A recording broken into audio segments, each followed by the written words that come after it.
Oh, bitch. Okay. Okie dokies. Welcome back to my channel, you guys. My name is Asia, like the continent, and today I am going to give you a crash course in wine. I don't know if it's a crash course, kind of like an audit course where you just kind of dip in for day one, you get the syllabus, and you're like, you know what, I'm gonna drop this class. So as far as wines go, you have reds, you have whites, you have rosés, you have proseccos, you have sparkling, you have champagne, which is my favorite, and I'm actually having some right now. So you have all these wines, and I guess I'll just kind of break them down ever so slightly. As far as reds, you have your Cabernet Sauvignon, and you have your Pinot Noir, which is one of my favorites. You have Merlot. I have some wines here, and I have a Chianti here. This is a red, and I may be having this in the near future, but this one in particular is from Italy. Just sit her there. As far as your whites, you have Sauvignon Blancs, which are I won't say my absolute favorite, but I'm kind of on a Sauvignon Blanc kick right about now. Other whites consist of, you have Rieslings, you have Chardonnays, and you have like the Pinot Grigios. A lot of people like Pinot Grigios. I'm not terribly, I don't hate Pinot Grigio. As far as showing you an example of one, I do have a Sauvignon Blanc, I was not lying, and I do tend to drink wines. If I'm getting something that's a little bit more pricier, I do tend to get things from France or Italy, but this one is actually from New Zealand, and it was suggested to me by a wine expert, a local wine expert, and this one is from the Marlborough region in New Zealand, and it has a twist top. Yes, a twist top. And I told him, his name's Chris, I said, I don't want that. I understand why a lot of the vineyards are, transitioning over to the twist top. I don't want that. I am bougie. But he said, just try it. And he's never steered me wrong. So this is one that it's actually really cold right now because I'm going to be drinking. This is probably what I'm going to drink this weekend. So then you have rosés, and rosés, like I said, are super popular. Rosé all day. It's not summer unless there's rosé. I drink them year round, so I don't think it's like wearing white after Labor Day. That's hogwash. Do what you want to do. Do what you feel. But now rosés are made from red wine grapes. If you're wondering why my thighs sound like this, because my thighs are here, it's actually my notes. But rosé is made from red wine grapes, and with red wine, everything's pretty much processed with the skin. So all skin in all grapes is white or clear, if you will. Like, you've seen the side of a grape, it's jelly clearish, I guess. Well, with the red wines, they keep the skins with everything gets mushed together. With white wine grapes don't have, their skin's lighter because like a green grape, right?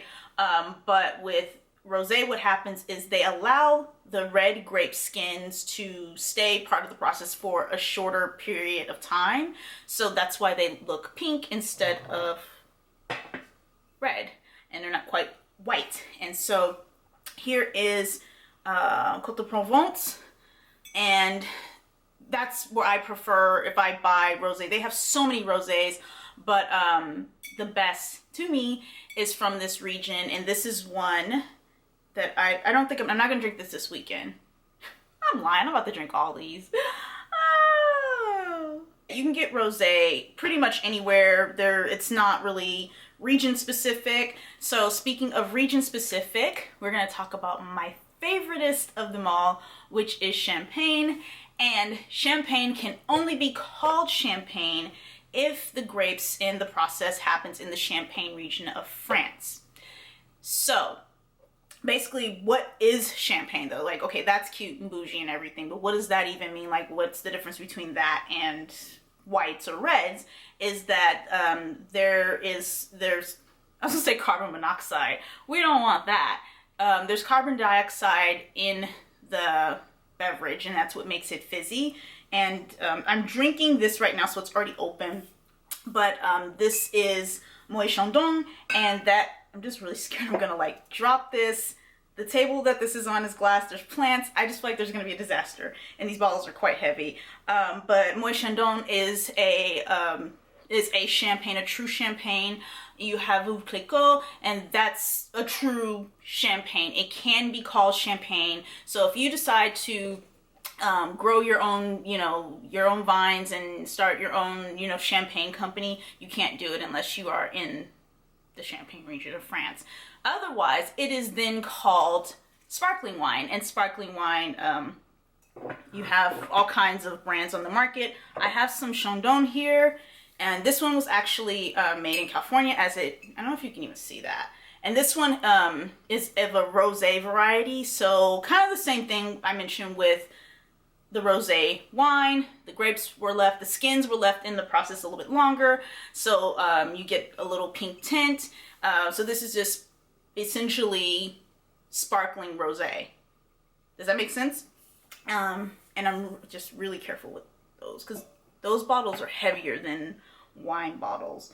Another sparkling wine is Prosecco, and I love Prosecco. Now Prosecco is made with Prosecco grapes. It's Italian versus French. And let's see. Okay, so this is what I want to talk about. So the difference between Prosecco and Champagne is with Champagne, so in order to be called Champagne, you have to be in the region, right? And you have to go through a process kind of like haute couture. You have to have so many people, so much of the process has to be by hand in order for it to be deemed haute couture. So same thing with Champagne. It has to have gone through X amount of things in order for it to be called that, not just being, having the vines grown in Champagne region and so on and so forth, blah, blah, blah. So you ferment wine, and then there's a second fermentation with champagne. With champagne, the second fermentation happens in the bottle that it's going to live in until someone like me gets it and drinks it all in an hour. And with Prosecco, the second fermentation happens in a steel drum, I guess. Yeah, that's what there are, drums. And that's pretty much the difference. And it sounds like whatever, I don't understand, but trust me, these things make a huge difference in how each of these products, or what any given type, I guess you could say, taste. So that's that part. Those are the basics of who's who. So I wanted to touch on taste of wines. You may think, like, if you don't know anything about wine, you're probably gonna say, well, like, what does red wine taste like? And I can't really say what red wine tastes like versus white wine because there's so many nuances to wines, and I can't really say that. But you do have, with any of the wines that I aforementioned, you have dries, you have from dry to sweet, or sweet to dry. It depends on which one you feel is like the bomb. That basically is referring to the amount of residual. So you have to do, okay, so there's a lot of chemistry that goes into winemaking. That's why I can't really just say this tastes like this, unless it's a specific bottle of wine. But as far as the chemical process, when you talk about the taste or the sweetness, it's the amount of the residual sugars in the wine still. That makes sense? So with red wines, all the sugar from the grapes have been converted into alcohol. So basically it's like sugar-free, and I won't say that therefore it tastes bitter, because that's not necessarily true, but it's just not going to be as sweet. You have your dry wines, you have Chablis, you have Sauvignon Blanc, which I said before is one of my favorites. And so it's not that those are bitter. Again, it's just, I mean, you're kind of more or less relying on the different flavors in the wine for taste, instead of it just being like this sweet, fruity beverage. Does that make sense? Okay. Your semi-dries are like the Chardonnays, Rieslings are, a lot of people tend to think Rieslings are, I guess, more or less on the sweeter side. Please don't bark at the neighbor. It's my dog. But I feel like Rieslings can be a little more on the dry side. It really depends as well. If you're getting an American Riesling versus a German Riesling, I don't know. That's a whole nother video. But That's kind of the semi-dry. As far as your sweets, oh yeah, this is what's popular with people that know nothing about wine. Your sweets tend to be the Moscatos. White ports are kind of sweet too, but I don't see those like in the store. That's, in my opinion, more specialty as far as like the average American goes. Like I don't see that. You go to Bevmo or Target even. That's I don't think I've ever seen it in any regular place to go buy wine.